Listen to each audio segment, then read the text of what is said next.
every single one of the folks that we investigated, terminated, and or prosecuted passed the background check. So what we have found is it's not a good, reliable indicator of success or integrity on the job.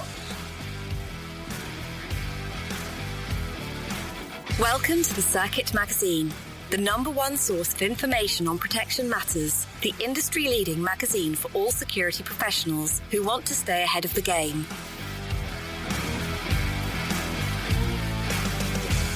How to become a human lie detector. No, I'm kidding, but actually, am I?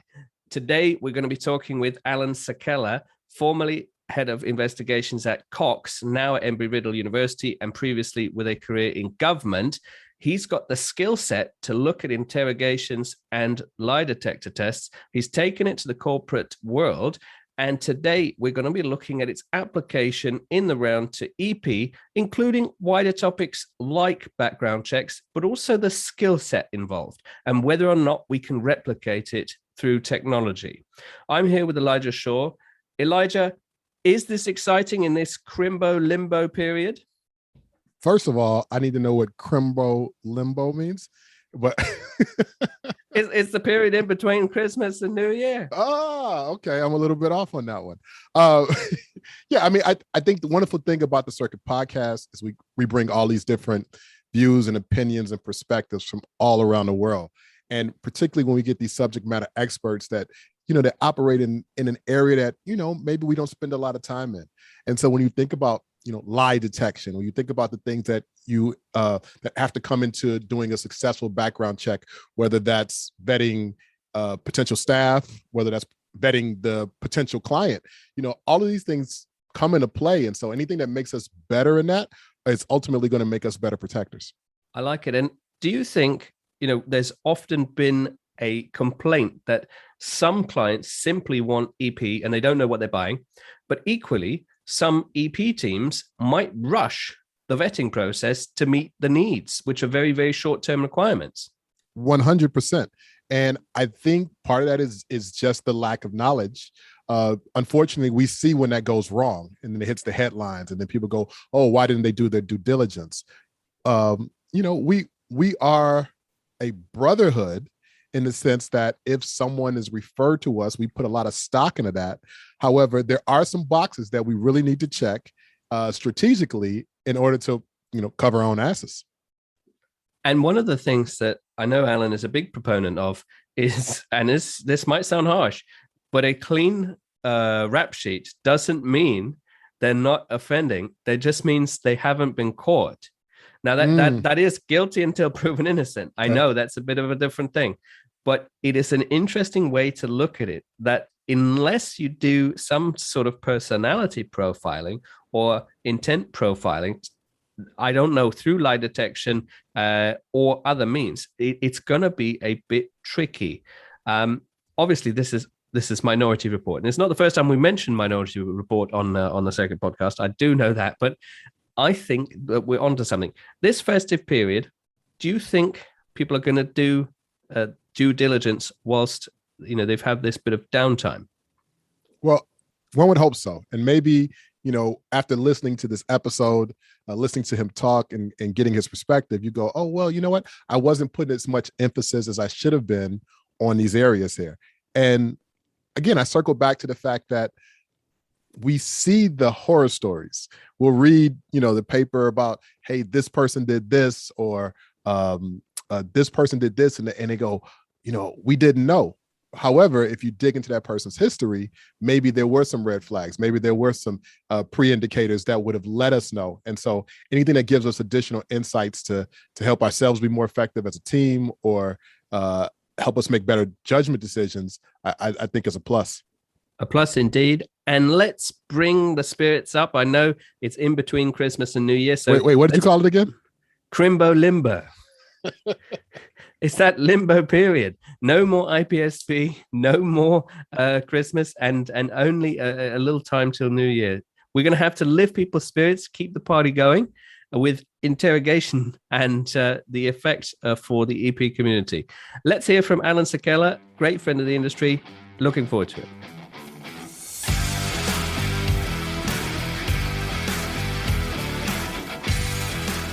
And now, let's meet one of the contributors to the Circuit magazine.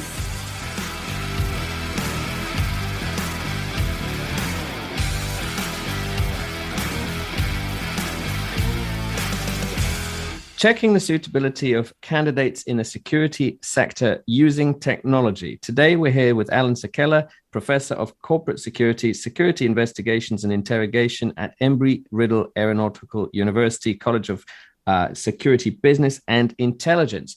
What a pleasure to have you on board. How are you doing? Very well, Alan. Thanks for having me. Yeah, it's a very timely time to have you on, actually, because a lot of people are talking about robot selectors for CV sifting, and I think throughout this process it'd be nice to dispel some myths and look at some big advantages. But right off the bat, let's do our 3 quickfire questions to sort of get us going. What is this technology seeking to solve for? What problem exists within the industry that you're trying to solve right now? Well, Alan, that's a great question. So I'm going to take you back. So if you think back to the old selection processes for candidates, historically, there's a background check, there's a criminal background check, reference checks, verification of education, certifications, licenses. A lot of those are good, but where a lot of the issues come is out of predicting success in the workplace. So the criminal background check, and I'll get into it more deeply, is failing to predict success or even integrity in the workplace. So we're looking for ways to enhance the selection process to make sure you have the right people in positions to do the right job, as well as better predictors of integrity and success on the job. Okay, I can see that. That'd be very, very handy, especially with a glut of applications. What about you? Where does your passion for this come from? My passion comes from my history. So, interestingly enough, I started my career off in law enforcement, and I was a polygraph examiner, and I did a lot of polygraphs, lie detection, if you will, on the pre-employment selection side. Of course, that's a great investigative tool. It's able to pull out a lot of information from your candidates. Of course, the Polygraph Protection Act of 1989 eliminated the use for most corporate and private sector applications. So the evolution of background checks had to change because that was eliminated. Criminal background checks have always been part of that. The issue I found is that in my career, with all the internal investigations that were conducted by members of my team as well as myself, every single one of the folks that we investigated, terminated, and or prosecuted passed the background check. They passed the criminal background check as well as all the other checks that they did. So what we have found is it's not a good, reliable indicator of success or integrity on the job. And so what is there? What else is out there to be a better predictor? And that's been my passion for decades, looking for something else, something that will help better prepare us and also select those candidates who are not only going to be productive, but also have high integrity. Okay, I like it. So what then, considering our audience is, it's part corporate security, part executive protection, generally physical security specialists, what should the completely uninitiated better know about this, need to check backgrounds? Is it just that, fresh skins simply haven't done anything wrong yet? What should they really better understand if they know very little about this topic? Well, it's important to know that employees that come to work, the traditional background check is not a predictor of behaviors. If you look at some of the publications by some of the most esteemed psychologists like B.F. Skinner, Albert Ellis, and Walter Michael, we know that past behavior is a predictor of future behavior. Unfortunately, the selection tools that we use are not good predictors. And so, because we're using history and records to predict future behavior, those don't work. What you have to do is look at what are the behaviors from the past, because those behaviors will be replicated in the future. We generally continue those behaviors. What's also important to know that most people that have committed crimes that are convicted, that is not the first time they committed a crime. there might be 100 crimes they committed before they got caught. So if a person is not caught, they're hired, those behaviors are going to continue. The background check will never identify those types of behaviors. So we have to be thinking about that and looking for better solutions. Okay. So what sort of behaviors are we talking about that we want to pick up on? I mean, some people sort of talk about a criminal mindset, quite a simple switch in someone's brain where instead of working hard, progressing, and then earning some money and then achieving the purchase of a big thing, they think, hang on, I'll just take it. Is it that simple, or are there other behaviors we're looking for? No, there's quite a few behaviors we're looking for. So, for example, I'll give you an example. So in an integrity type situation where you're screening, and I hate to use the word integrity test because it's not really an integrity test, it's more of a behavioral assessment, is if you ask someone a question, whether it be in person or on a computer or on a test, if you will, what should happen to a person that takes $1,000 from their employer? And there are 5 choices. And of course, the right answer is they should be terminated, or something similar to that. Instead of, there'll be some options like, well, it depends if this was their first time or not. Anything over $1,000 would be a problem. So what you're looking for is behaviors that the candidate would align with. So we know that, and psychologists have known through years of study, that a person who has propensity or has done these things in the past tends to align with wanting to be easier on the culprit, and because that's how they would want to be treated if they were caught stealing from the company. So the behaviors have to be pulled out through some sort of an assessment, which that we'll be talking about a little bit later. So those types of things are now available, and are also available with the technology for screening. But surely all a company needs is one Alan Saquella. Surely that's all they need. Or are we facing a deluge of CVs to sift through? No, there's a deluge because look what's going on. The Great Resignation right now. Because of COVID, we have in the United States, 4 million people have quit their jobs without another job. And sooner or later, they're going to have to start looking for employment. And those resumes are going to be going out. They're going to be applying for positions and so forth. And so we have a lot of positions open across the country. We have a lot of people that will be looking for those positions. So we're going to have to sift through those candidates. There's several screens that the candidate goes through, like the applicant tracking system. That's that automated system that's going to reject, let's say, resumes based on keywords if it doesn't match the job description. That's your first screen. And then after that, you'll make it through the first round of recruiters. And then, of course, you go through a series of interviews. The background check is usually last.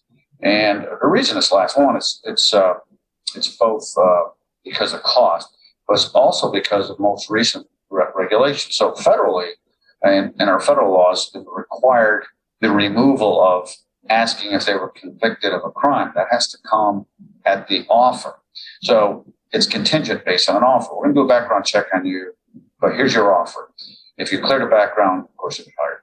There's another law that's going through the states. Several states have now. It's called ban the box. Ban the box is you can't ask them on the application if they've been convicted of a crime. So they're following the federal law, whereas you will get an offer contingent on passing the background check. And there's several states that are also restricting how far back you can check, what types of crimes you can reject a person for. In some cases, in some of the states, there's a presumption that if a person has been rehabilitated after 5 years, that's preposterous. So behaviors generally don't change if they're ingrained. And a person has committed a crime 5 years ago, and again, we know that they were convicted 5 years ago. How many did they commit prior? The behavior's already there. So is that really going to be a good selection criteria? And so thus the reason for this technology and bounce back. So how is this technology then created? Because you have an illustrious career, you have a very deep understanding of interrogation. How can that be replicated, duplicated, scaled out in technology? That's a great question. So what the company that I will talk about a little bit in the technology later on has done, what they did is they took the best of the best out there. They worked with psychologists. They developed an automated process of screening by looking at what we've used traditionally in the selection process. So there's a lot of different types of selection tools that were used. They looked at the wording of the questions and looked at the different types of things we want to screen for. For example, workplace violence, embezzlement, fraud, sabotage, sexual harassment, just a whole host of things. And so as they developed the questions, what we know historically from research is that, and of course examples, is that the behaviors, again, are solidified in the past. And we're looking to select for them. We also know that when a person is asked questions, as someone who plans online, again, this goes back to even my polygraph days. When a person lies about something that's concerning to them, such as, if I tell them about this, I may be rejected, so I better lie. So just by that thought, what happens? You have a delay in your response. So we know that the person that takes longer to respond to a question, a person that hovers with their mouse on yes or no, or checks no, then goes to yes, is somebody that we need to take a closer look at. So the process is using algorithms, artificial intelligence, to look at the behaviors, the movements of the individual, and also in some cases, the eye movement, because you're looking at the face as well. And of course, we know through history, through screening, through all this technology, both verbal, nonverbal behaviors are different for those who intend to be deceptive versus those who plan to be truthful. So what the process then does is it leads them down a path. The questions are tailored to the response. So if a person answers slower, they're going to get a different follow-up question. It's going to lead, if they may even time out, and a little note will come up and say, I noticed you took longer than normal to select an answer. We're going to rephrase it, but please be truthful when you answer this question. Again, this is all based on studies that we're trying to convince them to be truthful. So we're looking for self-admissions as well, because self-admissions and self-disclosure, again, is getting at the true behavior of the past. And so let's think of the end game, the goal that we have in using such technology. It's to find not the ideal candidate, because ideally we will have found the ideal candidate by this stage, but we want to find out, have they hidden anything? We want to find out their attitude rather than their aptitude. How can we then confront them with a score based on telemetrics from a automated system? How can we confront them? Because surely we'll end up with highly qualified candidates being rejected, and they'll be simply told that the computer said no. Or is it more complex than that? Yeah, actually, what happens is at the end of these types of surveys, and there's three types. There's a pre-employment screening survey, which is used for that purpose of screening. There is a specifics tool that's used for, let's say, identifying criminal activity within the organization, specific to a very specific crime.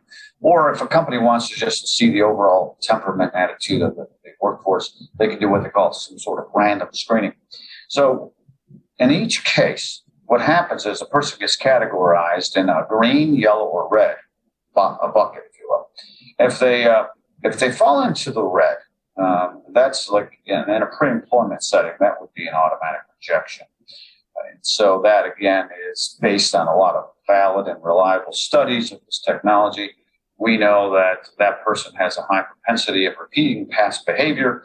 And in some case, well, in all cases, if they show up red, it's because they made admissions during the survey. They admitted to some crimes. So, for example, one of the questions may be, during your employment, what is the most amount of money you took that did not belong to you?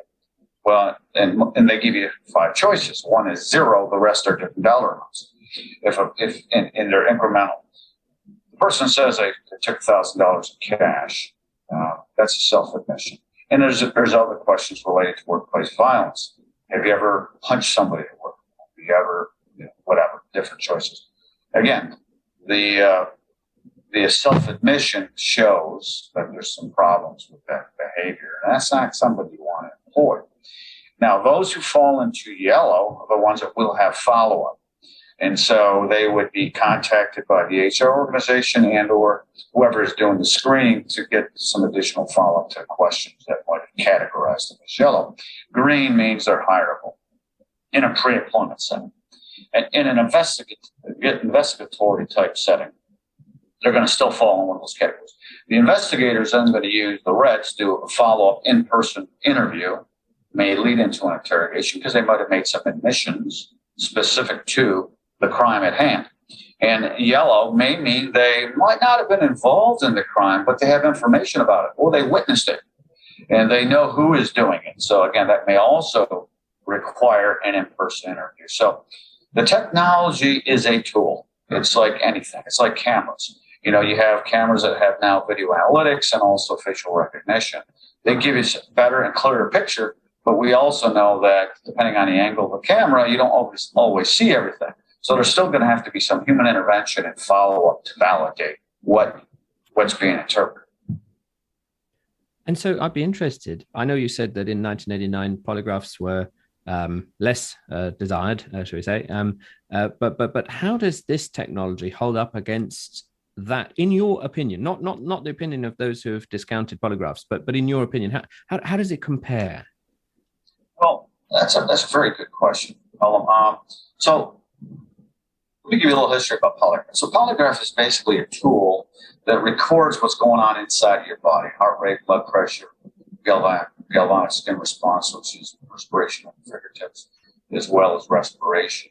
So it's based on the premise that when a person lies at something threatening to them, they have an autonomic nervous system response. And so what that is a flight or fight reaction. Your body prepares you to run or fight. And so we can't control that in a polygraph setting. We ask a question, which is the stimulus: did you shoot John Jones?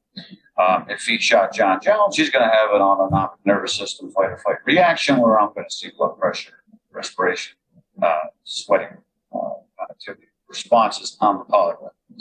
And so it's very, very effective when it's used by a very well-skilled, trained polygraph examiner. So but the examiner has to phrase the questions. And being a polygraph examiner is not just asking questions and determining truth or not. We're looking for changes in a person's normal physiology to the question.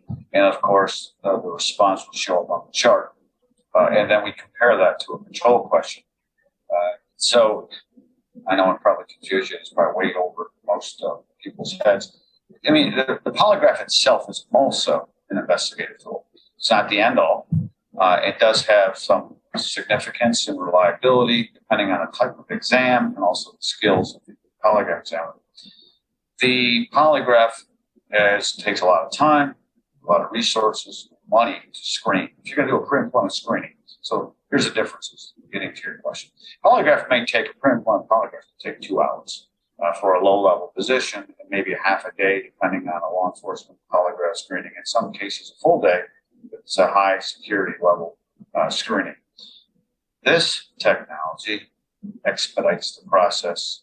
You could have a person go through it. You'll have a good idea about whether you want to hire somebody within just a few minutes. The whole survey can take less than 45 minutes. And there's no prep time. It's as simple as clicking on a link and then answering the questions. So reliability is very good. Validity, of course, backs it up as well. We have to have other tools. Like I said, the Polygraph Protection Act has, in fact, limited the use of polygraph in a corporate setting, with the exception of drug manufacturers, security folks. It has to be a very specific crime that occurs. And so because of the restrictions, most employers have gone away from it. So they've been looking for other tools. But again, to answer your question, I like this new technology. I'm still certified as a polygraph examiner. I still do some polygraphs and presentations on it. But it's a lot of work, and really, I don't see the application of it in the corporate world. Again, we have to come up with something, and I think this new technology is the way to go. Okay. But one thing over here, at least, there is a complaint, not about the lack of background checking in terms of, not people's behaviors and people's truthfulness and people's character. But there seems to be a complaint about a lack of any check, especially in some of the less formal settings. So corporations, I can imagine they have a process, a structure, an HR department. But with some of the executive protection community working for ultra high net worth and family offices and private offices, sometimes there is a complaint that they don't even want to do a background check at all. They just want a service, like they want an Uber, and they don't look into what they're buying. I suppose by that I'm sort of asking, do you see a distinct divide in the corporate world where there's compliance issues and maybe the more private world who, yes, there are compliance issues, but they might shy away from looking under the hood? Is that an urban myth? Is it real? I'd just be interested for your thoughts. No, that's a very big concern. And so when I tried to test some of this stuff with my previous employer, they were concerned that we would be rejecting too many people. They wouldn't be making it through the screening process. So you instead decide not to do a background check, right? And this particular person who's doing this job commits a crime. Where's the liability? Where's the issue? I mean, you have a lot more issues later on. I'll give you a great example where not doing the right check can lead to some significant problems. So we had a technician that was working for us in my previous organization. Was doing an installation in a customer's home. Befriended the kid that lived there with his parents. Started dealing with drugs. Of course, that's bad enough. He would regularly go back to this technician and make a drug exchange. Ultimately, the individual technician was not getting paid for the drugs he provided to the 20-year-old, and it resulted in homicide where the drug dealer killed him. You can imagine how much that cost us to settle that for wrongful death. And so when we look back, which you always look back, how did this person get hired? Well, in that case, somehow or another, he didn't go through a background check. So similar to what you're saying, if you just want to kind of believe it's not an issue, let's not look at it because, one, we want to hire this person in a hurry for whatever the motivation is. You're leaving yourself wide open. There's got to be some screening. So, yes, I understand criminal background checks, employment verification, education checks, checking for licensing, fingerprint checks. All that stuff is very, very costly by the time you go through the whole process. What I'm saying is there are some tools out there, similar to what I'm speaking of, that can automate and, of course, also do the background or do the assessment very quickly with high validity and reliability, predicting success and integrity. So, at a much lower cost than, let's say, doing all of those things. So I think they may just not be aware of the tools out there, because as I speak about this technology, everybody says, really? This stuff exists? Well, there's other countries like Israel that develop it and use it and do a very good job. We're just starting to see it here in the United States. And I guess maybe a more procedural thing. If I'm a big corporation, then I have a compliance department, I've got my legal counsel, I know about data protection and all of that. What if I'm a smaller company and I want to do this? What should I think about in terms of who has what data? Where does it go? How is it held? How is it handled? I mean, of course, each state has a different privacy law and data protection thing. And I know you can't generalize, but what consideration should the smaller company, because bear in mind, a lot of our listeners are from the private security EP world. What should they consider, with regards to, where do the answers go, if for want of a better word? Yeah, well, that's a great question as well. Think about all these companies, big and small, today use a third party to run background checks. Most of it is not done internally. So you have to have, obviously, some policies in place as part of the contracts that you're signing with these companies that are doing this stuff for you. It is protected. Just like would be in these types of assessments, the information in this particular one I'm talking about goes back to the employer so that the company doesn't hold it. They don't retain it. It's going to be retained by the smaller company, larger company, whoever it may be. So, but I mean, if they don't want to retain it, of course, it's going to be destroyed. So it's just a matter of what their policies are. They should certainly counsel someone in their legal department or find somebody externally as part of the agreement to use this type of technologies. Just like any type of background check, you got to protect that data.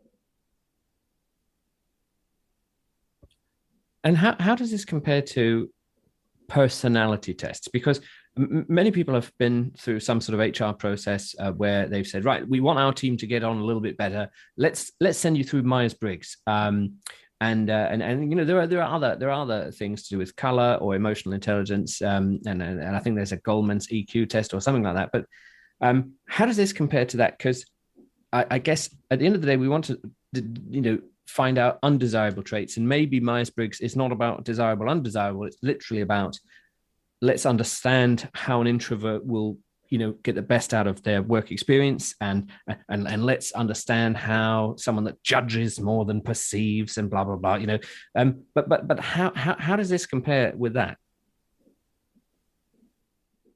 Well, you know, it's interesting. There's so many assessments out there, and we used to use them at my last company and the company before that.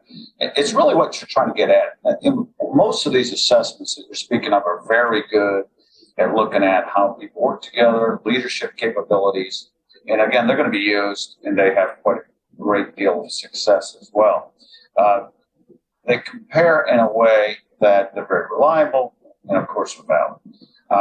Where they differ is that this is getting at the undesirable behaviors that you don't want in a workplace, specific to those types of things we're screening for, such as workplace violence, theft, sabotage, behaviors that nobody wants. And so if you can screen these people out in advance as they go through these other assessments, so they're going to certainly be more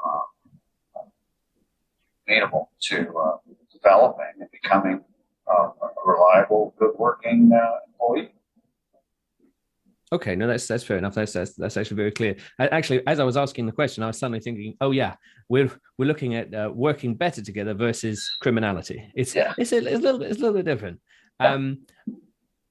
But also one of the things, you know, that the EP community is big on is more skills. They love it. They love more skills. I don't know what it is. It's just they're continually improving themselves.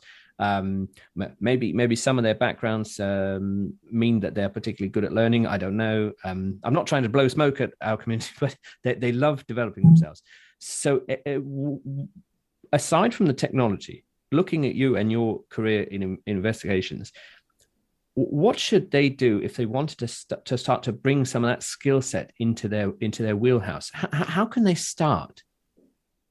You know, pre-employment screening is obviously important. I think once you have identified the right candidates and you bring them on board, a lot of that's the skills development have to occur once they're inside the employment setting.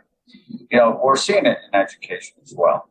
I work for a private university, and what we're hearing from employers is we want experience, we want certifications, we want skills. And so I'm going to give you just an illustration. So I was talking to a friend of mine who's a chair of a public university.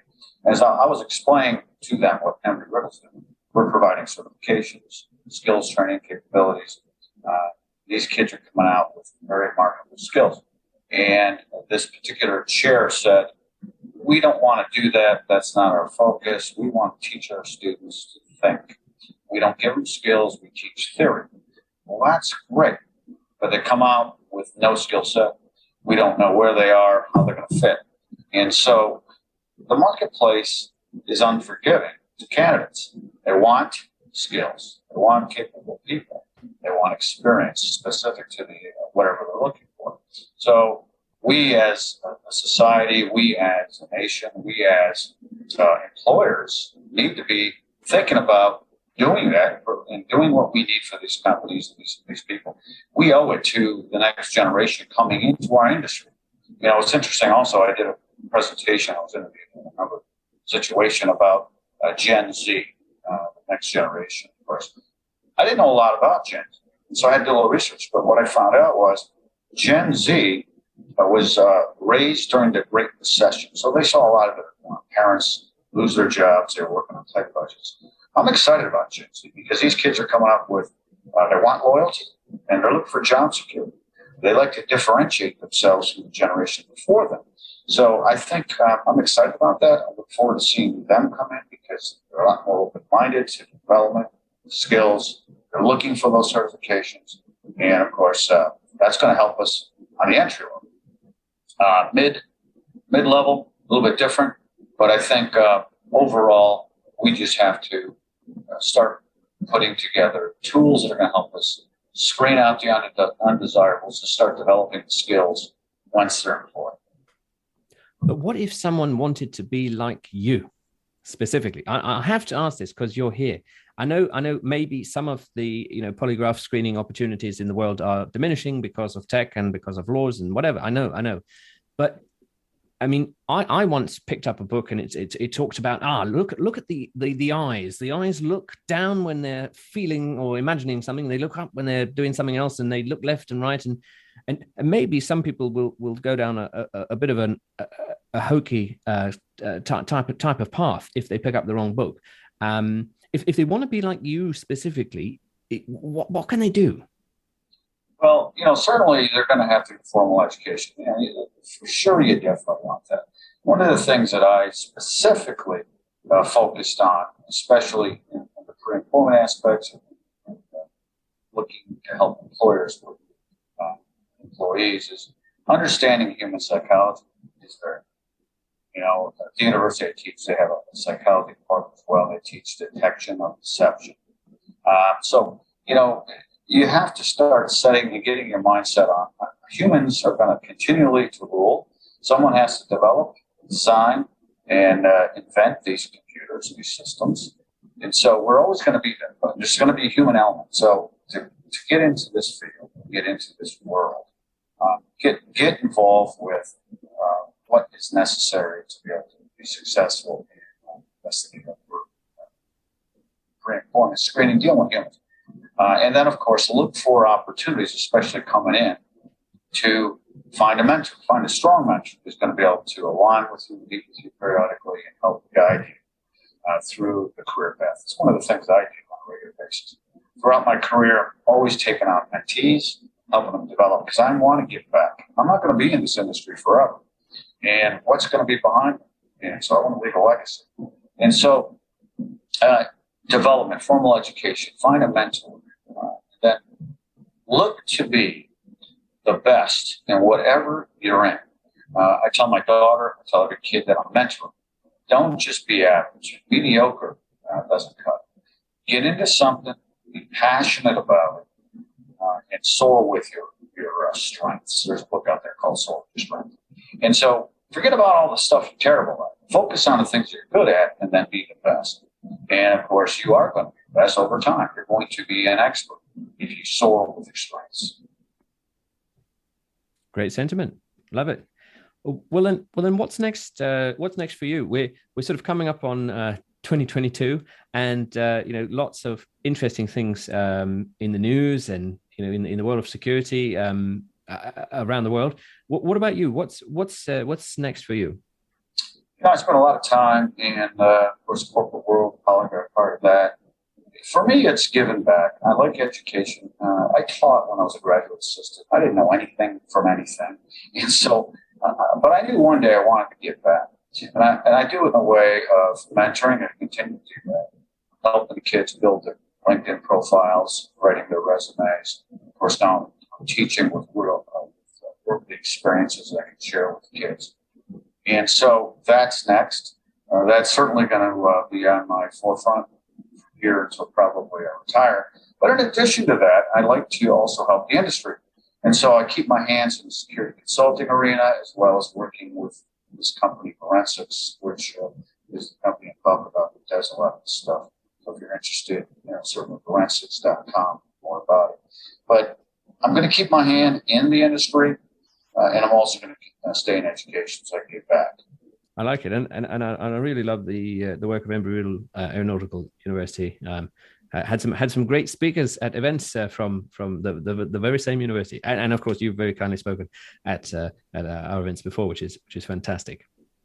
Well, Alan, It's been a pleasure having you on. I think this is a real treat because the corporate security world, the EP world, they don't understand how much they need this.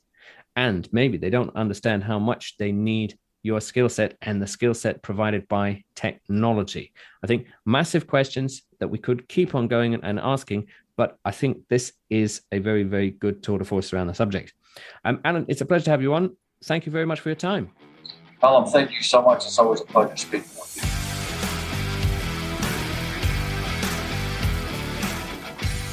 So are you now an interrogator, Elijah? Are we all interrogators? Is this even something a CP colleague could aspire to be? Well, I think the discussion, brought up a lot of good topics and gave some food for thought. And so, obviously here's someone who has extensive experience in the FBI. And so, he's done deep dives into these subjects. For us as agents, as protectors, we can be able, the question is if we'll be able to incorporate some of those things into our toolbox. And I think the answer is yes. Indeed. And even if it's a short course on behavioral science, behavioral analysis, I know Miranda is a great proponent of that. Maybe it's just something that would spark an interest.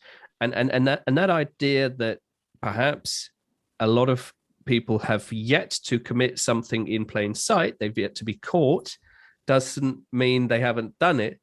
And so we need to switch this mindset of, I did a background check. What did you do? I pulled the criminal records and there were none. Mm-hmm. We need to kind of switch that mindset.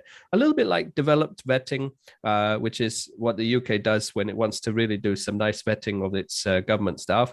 And I think we can incorporate that. And the other point was, he does believe that technology could solve the gap in proper due diligence, because no matter how much we complain, they haven't done the due diligence on hiring a team X, Y, and Z, it's about time and money. So do you think technology could plug that gap? Oh, okay. So my short answer is yes. I think that was probably maybe one of the things that would throw up a red flag to some people, because there is a fear, and we've had these discussions on previous episodes of the podcast, there is a fear that too much tech is going to replace us, replace these roles that we normally would be doing ourselves. However, I think if we look at the technology as assisting us, helping us do these jobs, then it's just a force multiplier. It will be, won't it? And if you're not doing anything, then absolutely this is going to be of value. And then, whether or not you want to hire a proper investigator or become one, I think that's a wider question. And we've all heard these, some version of the story where you've got the automated system that reviews the applications, and the AI just automatically rejects, people for whatever criteria that might not be fair. So we have to keep that part in mind. So I think that's why it's essential to kind of develop these skills ourselves and then use those alongside technology and kind of bridge that gap. That's a great point, because you don't want them building in some biases, conscious or unconscious, where suddenly, oh no, you acted in that way, and that way is bad. Whereas, it's just a nuance. But overall, I really enjoyed, delving into this topic. As I said at the beginning, Crimbo Limbo, it's often difficult to know what to do in between the Christmas New Year period, but even more difficult, I suppose, in between the IPSB New Year period. And you are fresh-ish off the back of IPSB. So I thought I would take this opportunity to ask, how was the EP Forum and IPSB Close Protection Conference? Yeah, I mean, I had a really good time. It was in Vegas. Again, there were two events that were back to back. The first one was the EP Forum. That was hosted by Byron Rogers, Christian West, and a couple other gentlemen. And it was very impressive. We had a good turnout. They asked me to speak. I didn't put anybody to sleep, so I guess that's a win in my book.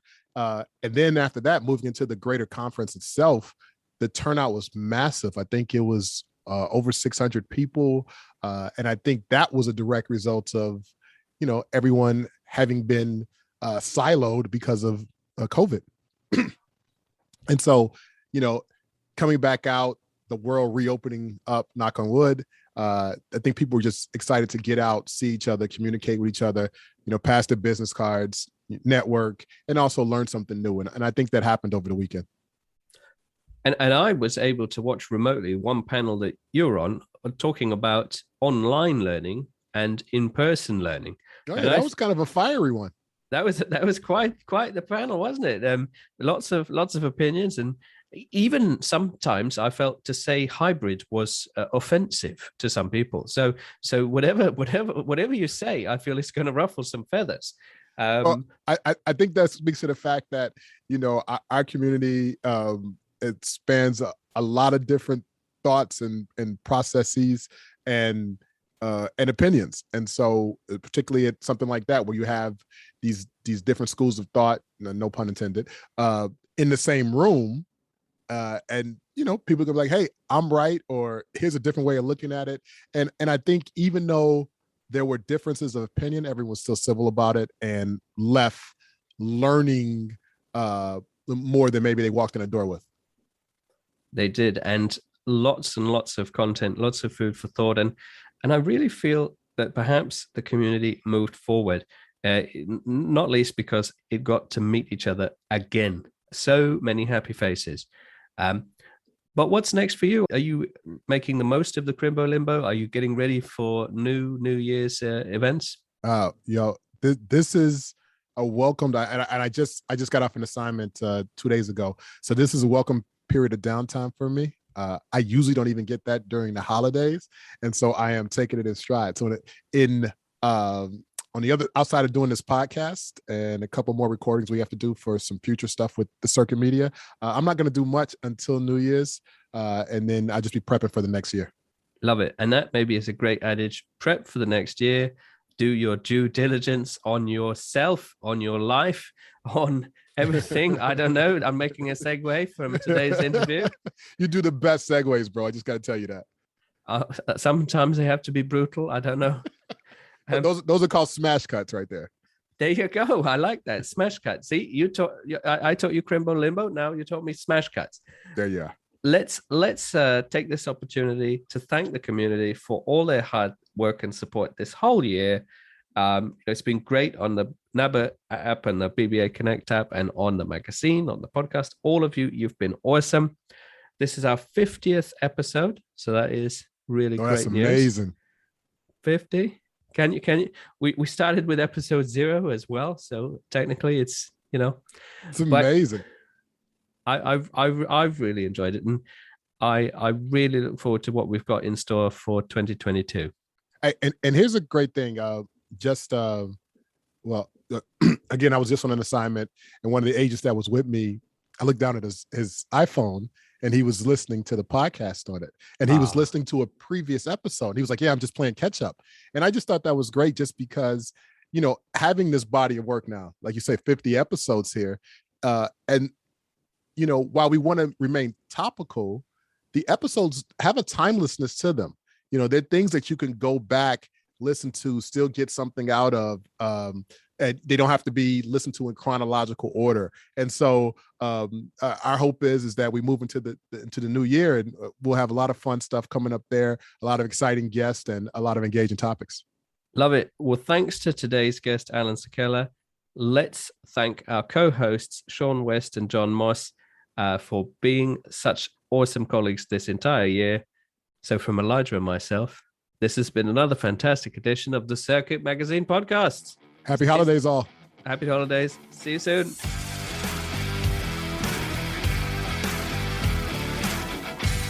You have been listening to the Circuit Magazine podcast. Be sure to subscribe and be sure to not miss an episode.